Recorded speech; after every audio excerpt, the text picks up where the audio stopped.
It's book time with Bok Bok. Okay, say it with me. It's book time with Bok Bok.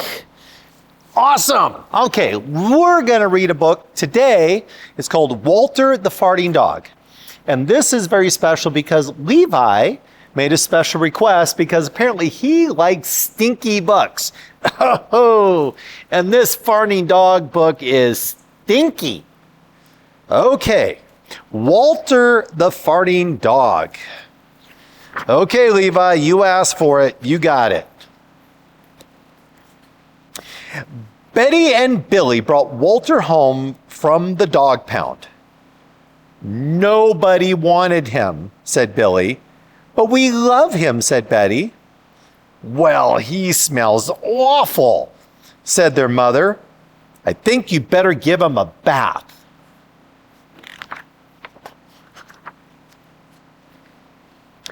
Mother walked in and said, he still smells awful. And that's when they got the first clue. The telltale bubbles in the water. Look at that. He's farting while he's taking a bath. Ew! This is a stinky book. He's probably just a little nervous, said Mother. Hopefully, his stomach must be upset. But Walter's stomach wasn't upset. Walter's stomach was just fine. He felt perfectly normal. He just farted a lot. Ooh, look at that. They got Fart Buster and Fart Off. He did it when he bathed. He did it when he played with Betty and Billy. He did it when he walked around the house. He did it in the dining room. He did it in the kitchen. And he did it in his sleep.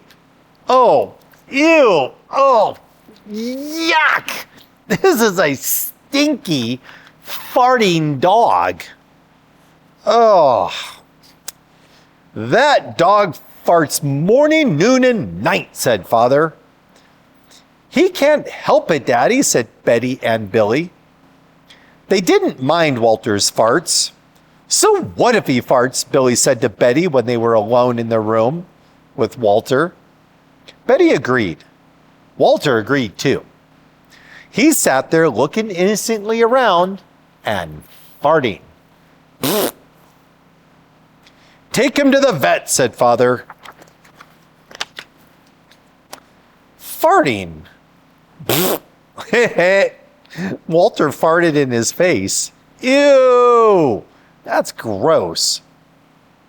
Farting, said the vet, or rectal flatulence, as we say in the medical profession, and prescribed a change in diet.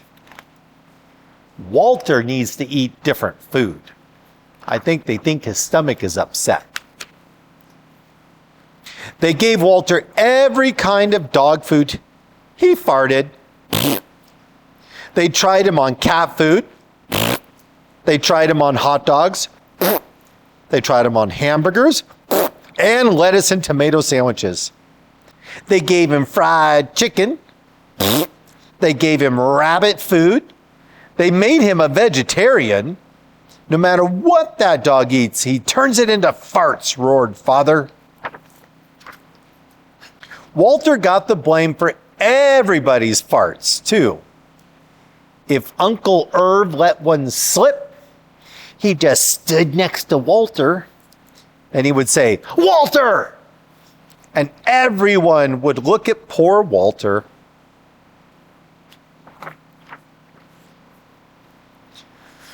He has to go back to the pound, said Father. No, Daddy, please, begged Betty and Billy. Don't send Walter away. He goes tomorrow, said Father. They pleaded. Walter farted. It was all over. That night, Betty and Billy cried in their beds, and Walter looked at them unhappily.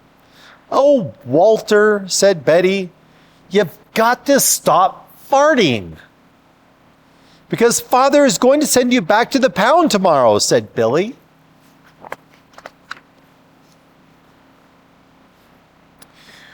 Walter knew how serious the situation was.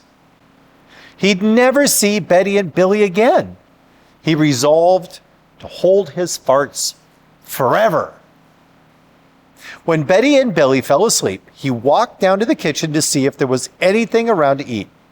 He managed to open the cupboard door with his nose and found the 25-pound bag of low-fart dog biscuits the vet had prescribed for him. Even though he knew they made him fart more, he couldn't resist. He ate the entire bag. Very tasty, said Walter to himself. And then he went and lay down on the sofa. A gigantic gas bubble began to build up inside him. This is gonna be trouble, said Walter. Nervously, he was afraid of what might happen if he let it go. He thought maybe the whole house would explode. He'd be like, poof, poof, and no more house. Oh, that would be a stinky explosion. So he kept it in. It wasn't easy. In fact, it was torture. But he had resolved never to fart again. His future depended on it. As he lay there with his tail wrapped tightly between his legs, he heard a noise at the window. He watched it slowly open. A pair of burglars came through. They dropped silently into the kitchen. "Watch out for the dog," said one of the burglars. "He won't bite," said the other. "He's a wimp." Walter might have bitten them, except he was so filled with gas he couldn't move. They tied a rag around his snout so he couldn't bark. "Okay," whispered the first burglar. "Let's clear the place out." They took everything they could get their hands on. Walter wanted to stop them, but he was having unbearable gas pains. He rolled on his back, waved his paws in the air. "Gnash your teeth together. We've got it all," said the second burglar. "Let's go." That's when Walter let it fly.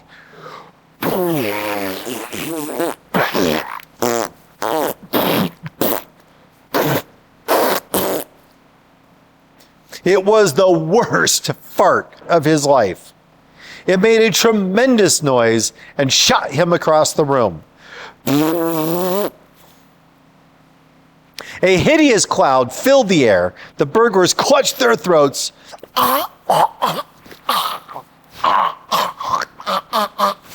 Unable to breathe, with tears in their eyes, they raced for the window. They tried to grab their bag with all the valuables in it, but their arms were too weak. "Let's get out of here!" They jumped out the window and ran up the block, choking and gasping for air.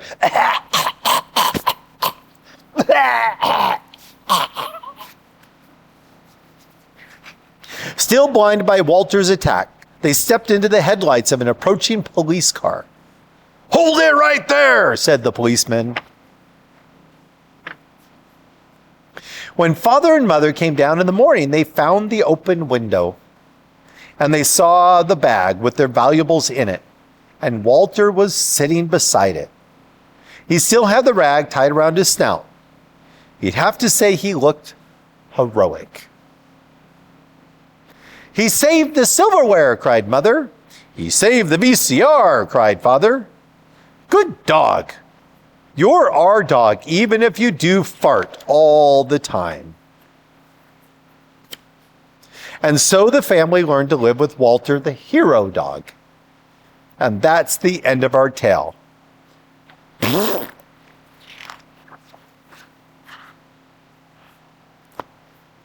Walter the Farting Dog. That's it, kids. It's time to get up and go have some fun. I'll see you guys next time with Book Time with Bok Bok.